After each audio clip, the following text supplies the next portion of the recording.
पहिले बियर ढोढ़ी में डलले पवन भैया माजा मरले।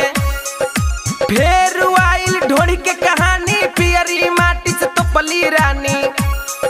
सुन के पब्लिक भइले पागल यूपी बिहार में बहुते बाजल। तब भइल खेसारी के नाम ढोढ़ी में टूटल सट के बटाम। छोड़े भाई कोइल खीसा हमरो सुना ढोढ़ी चालीसा।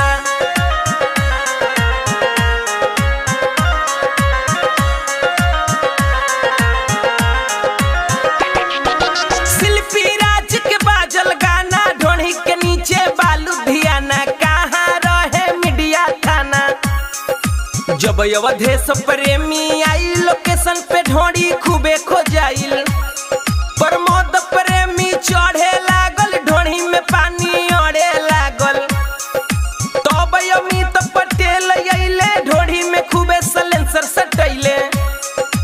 इहे बा भोजपुरी के खिस्सा हमरो सुना ढोढ़ी चालीसा।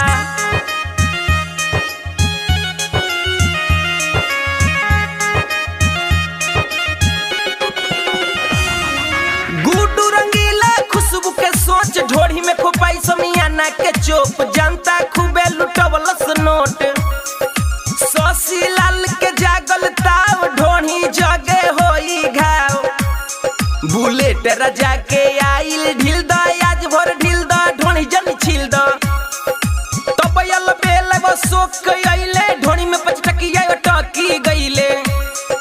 छोड़े भाई कोइल खीसा हमरो सुना ढोढ़ी चालीसा।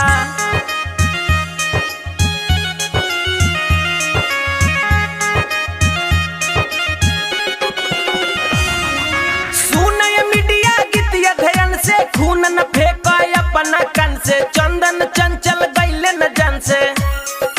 पतिया नतिया पटन बा देवरा ढोढ़ी चटन बा।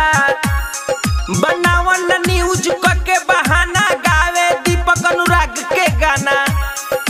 अमरजीत बबुआ साथे बा कहे बतिया साचे बा। छोड़े भाई सबके खिस्सा हमरो सुना